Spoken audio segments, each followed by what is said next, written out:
갈라디아서 3장 10절부터 14절 말씀까지입니다.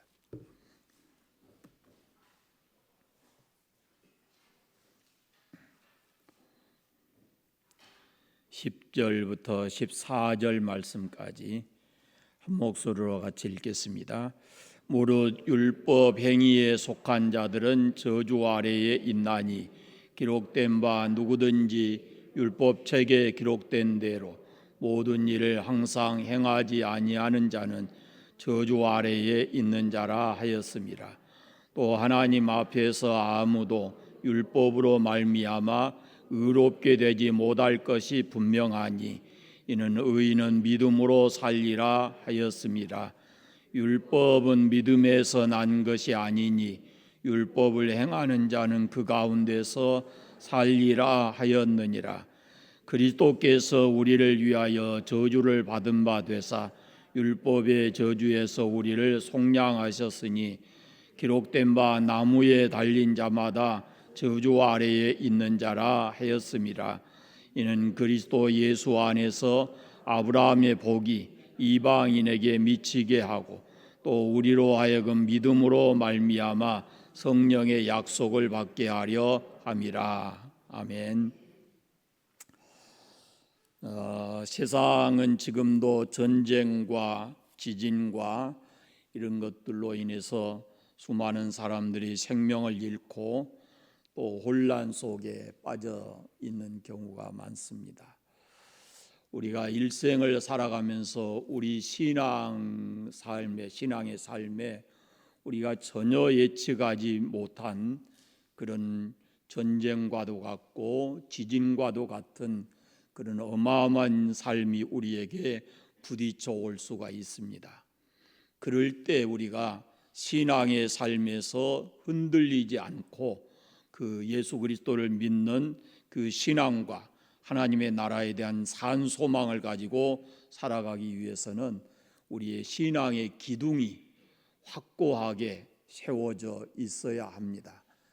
그리고 믿음으로 구원 얻는다는 그 진리와 그리고 우리가 믿음으로 구원 얻었다고 하는 그 신앙의 확신이 우리에게 절대 필요한 것입니다. 오늘 말씀에 보면 믿음으로 사는 자, 그 반대편에 율법으로 사는 자가 있습니다. 이 율법에 속한 사람은 율법을 행하며 사는 자인데 이런 사람을 오늘 말씀해 보면은 저주받은 사람이다라고 말씀을 합니다. 나중에 조금 더 말씀드리겠습니다. 문제 우리가 신앙생활이라고 하는 것은 우리는 분명한 대상이 있죠. 신앙의 대상이 하나님이 우리 신앙의 대상이 있죠. 그 하나님과의 관계 신앙은 그래서 하나님과의 관계를 어떻게 맺어가느냐라는 것인데 그것이 율법이냐 믿음이냐라는 거예요. 하나님과의 관계를 맺을 때 사실 하나님과 우리 인간은 하나님이 인간에게 제시한 말씀을 우리가 받아들이고 믿음으로써 하나님과의 관계가 올바르게 맺어지는 겁니다. 신학자 니그렌이라고 하는 사람이 있는데 이 사람이 아가페와 에로스라는 사랑을 가지고 이 관계를 설명을 했어요. 아가페도 사랑이고 에로스도 사랑입니다. 그런데 이 니그로라는 신학자는 이 아가페는 하나님께서 인간을 찾아오시는 그 사랑이고 에로스는 우리가 하나님을 찾아가는 신앙이다 이렇게 표현을 했습니다.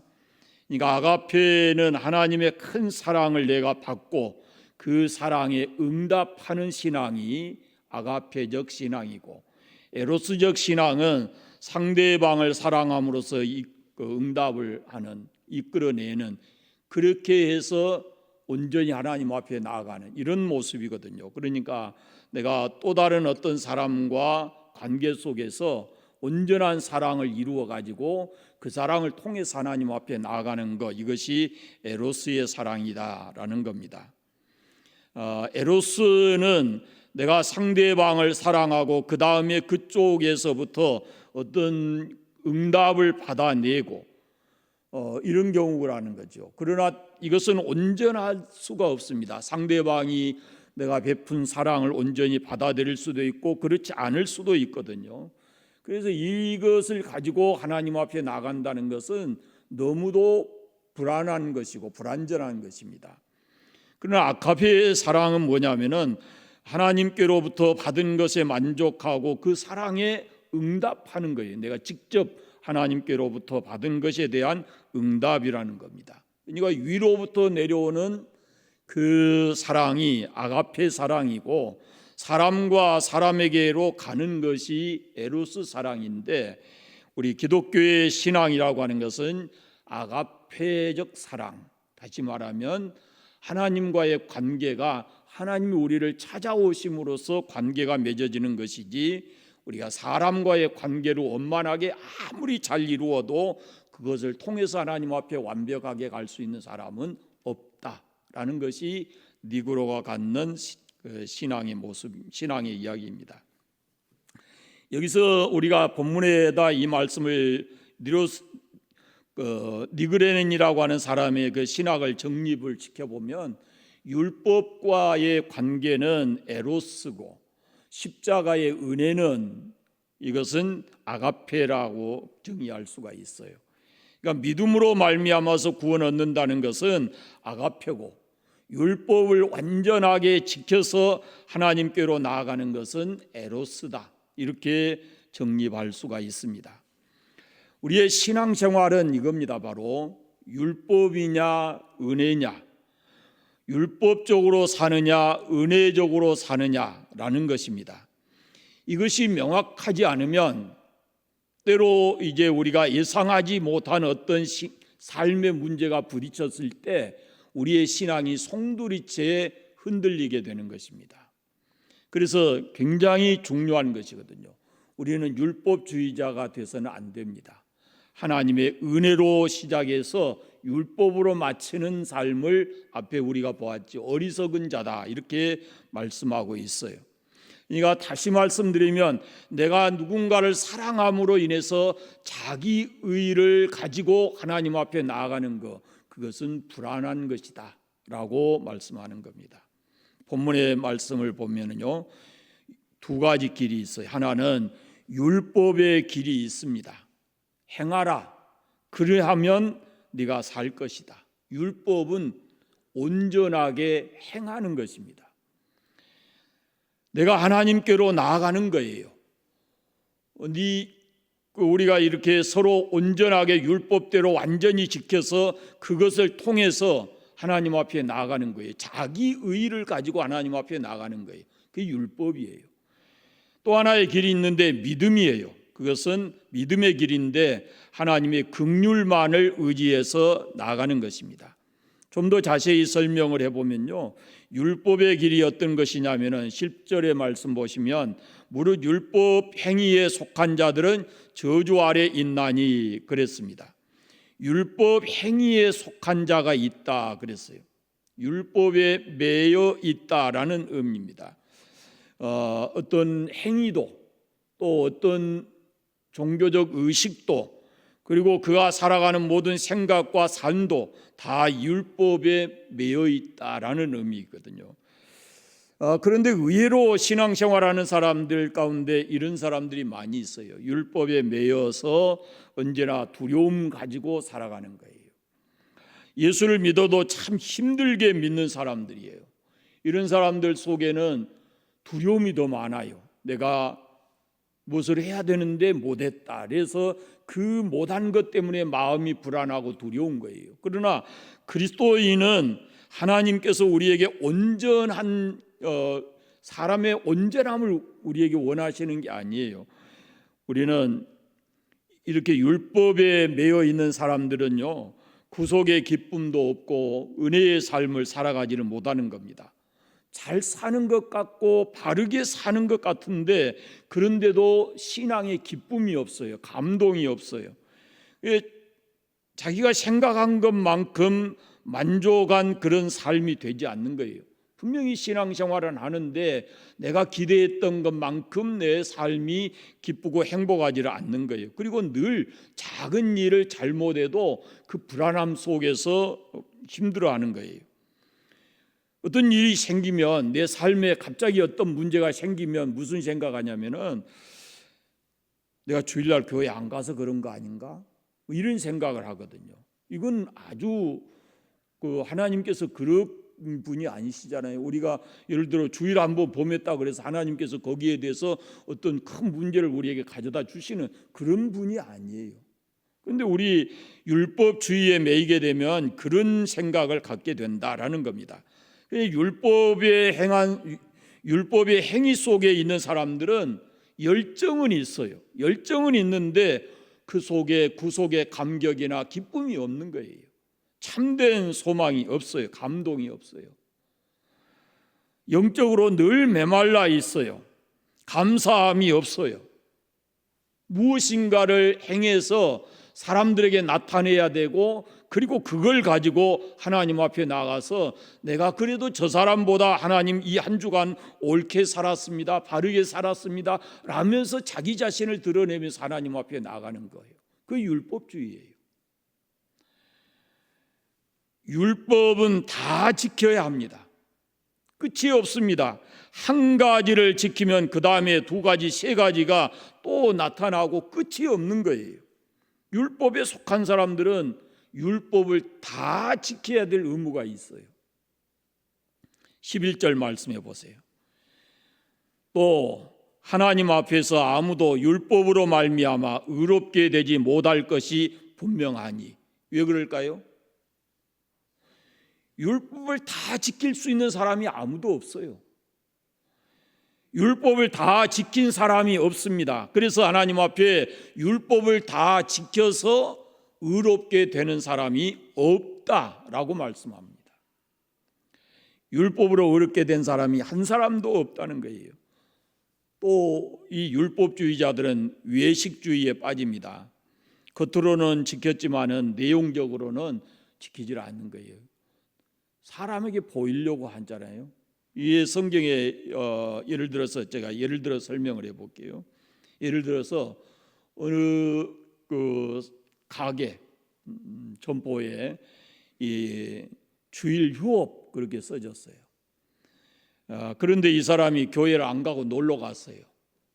그러면 이 사람이 주일을 지킨 것입니까? 주일 지켰어요? 안 지켰어요? 안 지킨 거죠. 또 더 구체적인 예를 들어보겠습니다. 어떤 사람이 교회에 왔습니다. 그런데 교회에 온 목적이 하나님 앞에 예배를 드리러 온 것이 아니라 어떤 사람을 만나려고 왔어요. 겉으로 보면은 예배를 드린 것 같습니다. 그런데 내용을 보면은 그가 예배를 드린 것입니까? 그건 아니거든요. 사람들이 그것이 자기의 신앙인 줄 안단 말이죠.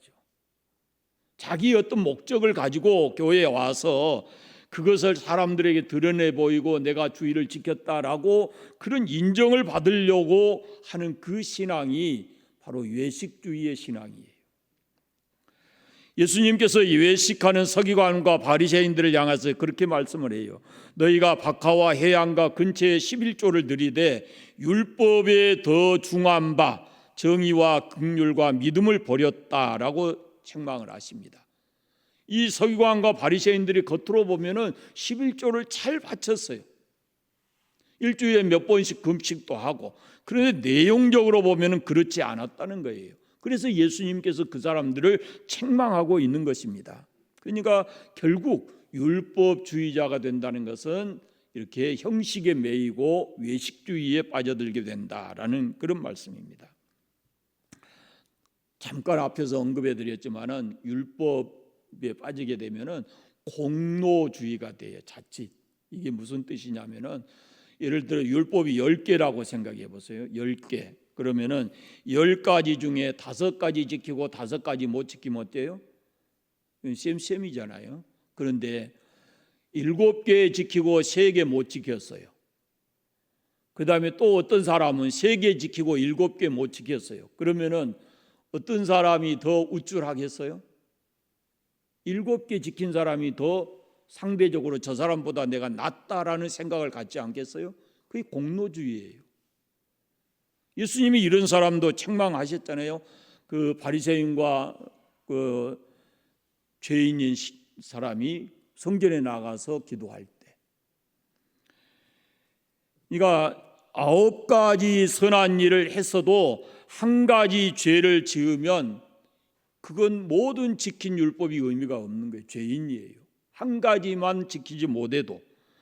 율법으로 이렇게 가기 시작하게 되면은 우리는 항상 어떤 삶을 살게 되냐면은 절망하게 되고, 그리고 불안한 삶을 살게 돼요.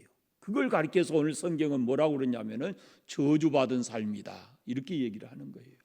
우리가 율법이 10이면 10가지를 완벽하게 지켜낼 수가 없거든요. 그래서 그 하나 지키지 못한 것 때문에 결국은 우리가 율법을 다 범한 것이 되고, 그렇게 되면은 끊임없이 우리가 경험할 수 있는 것이 절망이거든요. 그리고 불안하고, 율법 행위에 속한 자들은 저주 아래 있다라고 말씀을 합니다. 그러니까 이렇게 율법주의자들은 저주를 받을까 싶어서 두려워한다라는 것입니다. 그들에게 은혜가 없어요. 마귀가 늘 그 지키지 못한 하나 때문에 그를 자꾸 와서 죄책감을 주고 책망을 하거든요. 그럼 그런 마음 속에 기쁨이 없는 거예요. 두려움 속에서 살아가게 되는 겁니다. 그러면 믿음으로라는 말은 무슨 뜻인가? 율법의 건너편에 있는 믿음으로, 이것은 우리가 성경에서 볼 수 있습니다. 믿음은 의인은 그 믿음으로 말미암아 살리라. 하박국 선지자의 말씀을 사도 바울이 로마서에서도 인용하고 있는 그런 말씀입니다. 하박국이 묵시로 받은 말씀인데 현실로 살지 않고 믿음으로 산다라는 뜻이에요. 보이는 대로 살지 않고 믿음으로 산다라는 겁니다. 이 사람의 세계만 보지 않고 하나님의 세계를 바라보고 산다, 그런 뜻입니다. 그러니까 현실 세계에 크고 작은 환란이 많습니다만은 그것 때문에 낭망하지 않고 하나님의 약속을 바라보고 하나님의 나라를 기대하면서 살아가는 것, 그것이 바로 믿음으로 사는 자라는 뜻입니다.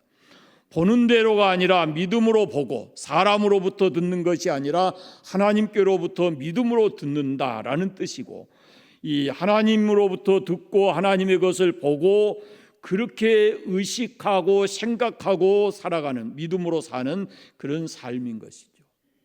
믿음으로의 반대가 인간적으로, 그런 뜻이 있어요. 그러니까 인간적인 판단에 따라서 사는 것이 아니라 하나님의 말씀을 그대로 믿는, 그 약속을 믿는 그 믿음에 따라서 살아간다라는 그런 말씀입니다. 이 의인은 믿음으로 말미암아 살리라, 이 부분만 설명하려고 해도 상당한 그 시간이 필요해요. 이게 학자들 간의 논쟁이 굉장히 많아요. 그게 뭐냐면 의인은 믿음으로 말미암아 살리라 그러잖아요. 그런데 이것을 단어만 딱 바꿔보세요, 여러분. 믿음으로 의인은 살리라. 이렇게 되면은 뜻이 완전히 달라진다는 거예요. 제가 그거 다 지금 설명할 필요도 없고 여러분이 알 필요도 없지만, 믿음으로 말미암아 의인은 살 것이다라는 그 뜻이 오늘 본문 속에 나타나 있는 말씀이에요. 율법으로 말미암아 산 사람은 저주 아래 있는 사람이다라는 것이고, 믿음으로 말미암아 사는 사람이 의인이 되고 그런 사람이 하나님 앞에 설 수 있다라는 것입니다. 12절 말씀을 보시면 율법은 믿음에서 난 것이 아니다라고 말씀해요. 율법은 행위에 중점이 있고 믿음은 은혜에 중점이 있어요. 그런 의미에서 율법은 믿음에서 난 것이 아니다라고 말씀을 합니다. 마태복음 20장에서 예수님이 비유하신 것이 있습니다. 포도원 품꾼의 비유인데요. 어느 날 포도원 주인이 장터에 나가봤더니 거기에 빈둥거리고 노는 사람들이 있었어요. 너 왜 놀고 있냐? 그러니까 나를 품꾼으로 써주는 사람이 없습니다, 그랬어요. 그래서 포도원 주인이 자기 포도원에 들어가서 일하라 그럽니다. 그 포도원 주인이 이 놀고 있는 아무것도 하지 않는 사람들을 불러서 포도원에 보내는 것이, 그것이 뭐냐면은 은혜예요. 은혜. 그 사람들이 일한 거 보고 이렇게 한 게 아니에요. 놀고 있는 이들을 포도원에 보내는 것이 그거의 은혜예요. 그냥 내버려 뒀다면 그 사람들은 하루 종일 빈둥거렸을 것이고 말았을 거예요. 그런데 아침 9시, 12시, 3시, 5시에 가서도 이 사람들을 포도원에 들여보냅니다. 저녁에 품삯을 주잖아요. 나중 온 사람들로부터 품삯을 주는데 한 데나리온씩 줘요. 먼저 온 사람들이 자기들도 똑같이 주니까 거기에 대한 불만을 가졌어요. 마지막 1시간밖에 일하지 않는 사람들과 자기 9시에 일찍 와서 하루 종일 일한 자기들과 품삯을 똑같이 주니까 그게 불만이었던 거예요. 불공평하지 않는가라는 항의를 하게 됩니다. 그때 주인이 이렇게 말합니다. 애초에 너희들과 약속한 것이 한 데나리온 아니냐, 너희 것이나 가지고 가거라, 이렇게 말씀해요. 여기서 우리가 두 가지를 생각하게 되는데, 좀 더 일했다고 좀 더 받는다라는 생각은 그건 율법주의예요. 공로주의.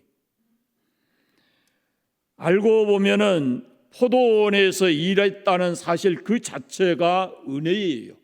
하루 종일 그냥 빈둥거리고 있어야 할 것인데 포도원에 들어가서 일한다고 하는 것 자체가 은혜예요. 우리 인생 전체를 놓고 보세요. 9시에 들어간 것도 은혜고 12시에 들어간 것도 은혜고 그리고 오후 5시에 들어간 것은 더더욱 더 큰 은혜예요. 젊어서 예수 믿는 거 은혜죠. 50에 예수 믿는 것도 은혜고 죽기 직전에 예수 믿는 것도 그에게 있어서는 큰 은혜인 거예요.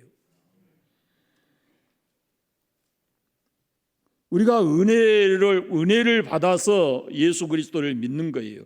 내가 내게 은혜로 너에게 이러이러한 품삯을 주기로 약속하지 않았느냐라는 것입니다. 그런데 조금 더 일했으니까 저 사람과 비교해서 내가 조금 더 일했는데 왜 더 안 줍니까? 덜 일했으니까 덜 받아야 된다라고 생각하는 것은 그것은 은혜 받은 자의 자격이 아니다는 거죠. 그저 내가 그 주인의 부름에 속해서 일할 수 있었다라는 것이 그것이 바로 은혜다라는 겁니다. 일한 대로 주는 것은 율법입니다. 늦게 들어온 사람에게 일찍 들어온 사람과 똑같이 대접해 주는 것은 은혜입니다. 더 일해도 은혜요, 덜 일해도 은혜입니다. 공평하게 받기 때문에 내게 주신 품삯이 그대로 나에게는 은혜일 뿐입니다. 13절 말씀을 보십시오. 오늘 13절 같이 읽어보겠습니다. 대단히 중요한 말씀이에요. 그리스도께서 우리를 위하여 저주를 받은 바 되사 율법의 저주에서 우리를 속량하셨으니 기록된 바 나무에 달린 자마다 저주 아래에 있는 자라 하셨습니다. 여기에 저주라는 말이 나옵니다. 거듭 몇 번 나오나요? 3번 나옵니다. 저주라는 말은 헬라 말로 카타라는 말인데 저주 아래에 있다라는 말은 이 헬라 말로 게노메노스 카타라 그런 뜻이에요. 이게 저주를 받은 바 되사 그랬습니다. 이 말은 저주 자체가 됐다라는 뜻이에요. 저주 받았다 그 말은 저주 자체가 됐다 그런 뜻입니다. 그러니까 저주 자체가 된 사람은 누구예요? 예수님이에요. 예수님이 저주 자체가 됐다는 겁니다. 그러면 그분이 저주 받을 만한 일을 했는가? 그렇지 않습니다. 저주는 누가 받아야 돼요? 우리가 받아야죠. 우리는 저주받을 일을 했어요. 여러분 십자가를 어떻게 쳐다보십니까? 십자가는 예수 그리스도께 내려진 저주예요. 저주. 나무에 달린 자마다 저주받은 자다 그러잖아요. 십자가는 나무고 그 나무에 달린 예수님은 저주받은 거예요. 단순한 한 사람의 그 죽음이 아니에요. 율법으로 인해서 내려진 저주를 의미하는 거예요. 그러면 그분이 율법을 지키지 못해서 저주를 받은 것인가? 그렇지 않아요. 죄의 삭은 사망이라고 그랬는데 죄를 지었으니까 저주를 받아야 한 것이죠. 그런데 그 예수님은 저주를 받을 만한 일을 하시지 않았거든요. 그런데 잘 보세요. 저주는 우리가 받아야 마땅한데, 그러나 죄인 아닌 분이 저주를 받았습니다. 의인이 죄인처럼 죽었으면 이제 그 은혜로 말미암아서, 그 대신 죽은 그분으로 말미암아서 죄인이 의인처럼 살게 된다는 겁니다. 대신 죽었다는 거예요. 우리를 위해서 저주를 받은 바 되사 그랬습니다. 우리를 위해서 저주를 받은 바 되사, 그것을 가리켜서 두 단어로 하면은 속량입니다. 속량하셨으니 그 말은 무엇으로부터 우리를 사낸다 그 말이에요. 구출하기 위해서 값을 지불했다라는 것입니다. 값을 치렀다 그런 말이에요. 그러니까 우리가 받아야 될 저주를 예수님께서 십자가의 죽으심으로 값을 치르시고 우리를 대신 구출하셨다, 건져내셨다, 그런 의미가 되는 겁니다. 대신 치르셨다라는 사실은 그것을 믿는 사람에게만 효력이 있습니다. 그래서 우리는 반드시 뭐 해야 되냐면 예수 그리스도의 십자가에 달려 죽으신 예수 그리스도를 믿어야 하는 겁니다. 나를 대신해서 그 십자가에서 저주받으신 그 예수님을 믿으면 내가 받아야 될 저주가 그 예수님에게로 이임이 돼서 그분이 대신 죽고 나는 그분의 은혜로 구출이 된 겁니다. 그것이 우리의 신앙이에요. 여러분, 반드시 믿어야 할 것이 있습니다. 내가 너를 용서했다 그러면은 그 용서했다는 말을 우리가 그대로 받아들여야 하는 겁니다. 내가 너의 죄를 탕감했다 그러면은 탕감받았다고 하는 사실을 믿어야 하는 겁니다. 예수님이 십자가에서 너의 죄를 위해서 죽으셨다 그러면은 우리는 그 사실을 받아들이면 나의 죄는 그분이 짊어지고 가시는 겁니다. 그걸 우리가 믿어야 하는 거죠. 그러나 내가 좀 더 다른 사람보다 선하게 살고 좀 더 완벽하게 살아서 주님 앞에 나가야지라는 것은, 그것은 그렇게 되면은 예수의 십자가의 죽음을 무효화하는 거예요. 그건 자기 공로로, 자기 의로 하나님 앞에 나가려고 하는 것이기 때문에 그것은 예수의 십자가를 모욕하는 행위가 되는 겁니다. 우리의 신앙이 그렇습니다. 여러분, 누가복음 15장에 보면 탕자의 이야기가 나오는데 그 탕자의 비유 속에서 가만히 보세요. 둘째 아들이 탕자잖아요. 탕자는 은혜에 속한 사람이에요. 그 형님은 율법주의자라고 할 수 있어요. 자, 형은 동생 탕자가 돌아왔을 때 이렇게 말을 합니다. 아버지에게. 나는 여러 해 아버지를 섬겨 명을 어김이 없거늘 내게는 염소 새끼라도 주어서 나와 내 벗으로 즐겁게 하신 일이 없었더니 아버지의 살림을 창녀와 함께 삼켜버린 이 아들이 돌아오니까 이를 위해서 살찐 소를 잡았습니다. 지금 이 큰아들이 뭘 비교하고 있습니까? 나는 아버지 곁에서 죽도록 일했는데 염소 새끼 한 마리도 안 주더니 다 잃어버리고 돌아온 이 아들에게는 소를 잡았습니다. 이러거든요. 비교하잖아요. 비교. 이게 율법이에요. 불평불만이 커요. 율법주의자는. 왜? 이 형은 자기와 동생을 비교해서 자기는 동생에게 소를 잡았다 그러면은 자기는 몇 마리를 더 줘도 부족할 것인데 그런 뜻이거든요. 그러니까 돈 다 없애버리고 거지가 돼서 왔는데 이 탕자는 무슨 할 말이 있겠어요? 그냥 나는 종으로 돌아가서 살겠다 그러고 집에 왔지만 아버지가 뭐라고 그래요? 내가 너를 잃어버렸다가 다시 얻은 아들이다. 그러면서 아들의 죄를 다 용서하고 잔치를 베풀고 하니까 거기 가만히 앉아서 어째요? 앉아서 그거 다 얻어 먹잖아요. 받아 먹잖아요. 그 아들 탕자의 입장에서 보면은 체면이 아니죠. 그러나 아버지가 베풀어 준 그것을 거절할 수가 없지요. 내가 너의 잘못을 다 용서하고 너 돌아온 것을 내가 잃어버린 아들을 다시 찾는 것처럼 내가 그렇게 기쁘다. 그러면서 그 아들을 위해서 다 주는 거예요. 그게 뭐냐? 그게 바로 하나님 아버지가 우리에게 베풀어 주신 은혜인 거예요. 근데 지금도 이 형님처럼 자격을 논하고 거기에 대한 보상을 논하고 하는 그런 신앙을 갖는 사람들이 있다라는 거죠. 그것은 율법주의자다라는 거예요. 탕자가 아마 그런 생각했겠죠. 내가 어떻게 아버지 이것을 받을 수 있습니까? 라고 생각했겠죠. 자격은 어차피 없어요. 이 아들도. 둘째 아들이 무슨 자격이 있습니까? 아무것도 없죠.